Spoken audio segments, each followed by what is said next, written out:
नंदुरबार जिल्ह्यामध्ये अक्कलकुवा तालुका हा गुजरातच्या बाउंड्रीवर आहे आणि गुजरातच्या बाउंड्रीवर असताना पोलीस स्टेशन आमचा जो पोलीस निरीक्षक आहे त्याच्या मोठ्या प्रमाणात भ्रष्टाचार चालू आहे। ते गांजा असेल, ओपीण असेल, सट्टा, पत्ते, दारू एवढं खुलेआम तिथे चालत आहे। म्हणून माझ्या शासनाला विनंती आहे का ताबडतोब त्या अधिकारीला निलंबित करायला पाहिजे ही मागणी करतो।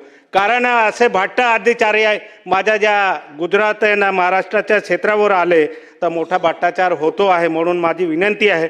दुसरं जलसंपदा किंवा पाणी पुरवठा जे विषय आहे त्याच्यामध्ये जे मोठ्या योजना होत्या ते 6 योजना आमच्याकडे MGPच्या होत्या। त्याच्यात ठेकेदार आणि जो इंजिनियर आहे त्यांच्या संगमताने त्यांनी पाईपलाईन करून दिल्या।